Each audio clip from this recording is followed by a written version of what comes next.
Hi, my name's Jan, and in December 2018, after never having been ill before, I suffered a massive stroke, and here's my story. So life's great and fit and healthy, but all of that changed on the 15th of December 2018. So normal day, got up, was pottering around, and next thing I know, at about 10 o'clock in the morning, I start to feel really ill.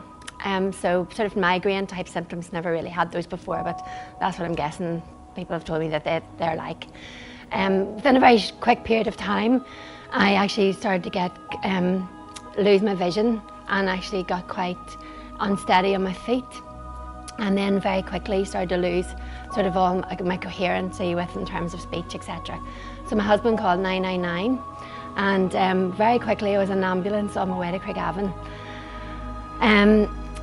And next thing I know, there's like a blue light going on, and I was okay until I got to Guildford, and I heard the ambulance lady say, who was driving, we'll get the emergency team prepared because now we're coming in and we need the emergency team ready. And I thought, oh my goodness, there's something really wrong here. So again, almost at Craigavon, 3 minutes away, I heard this again. She was saying, get ready, we're 3 minutes away, and get the emergency team ready. So by this stage, I can't walk, I can't talk, I can't see. And I arrive at Craigavon, they tell me that I'm going for CT scans, and they're doing a scan of my brain, and they're looking for a clot. They confirmed that there was a clot there, and that I had actually suffered from a massive stroke. So that rest of that Saturday was quite difficult. I was pretty out of it, didn't really know what was going on.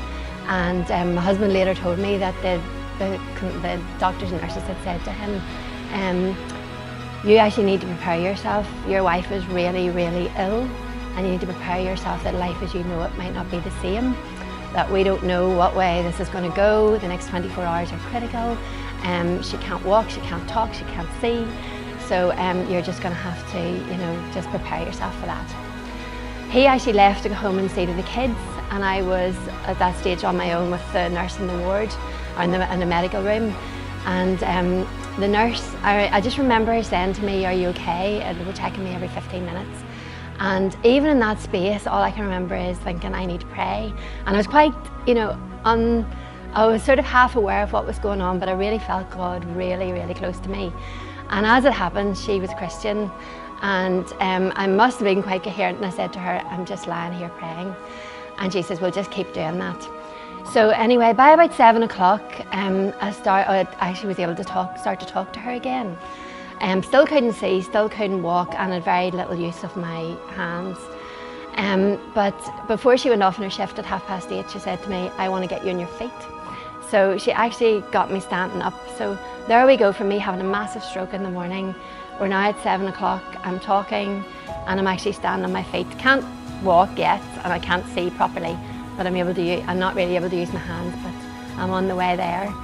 So during the night, again, lots of nurses in and out, and to being checked every 15 minutes.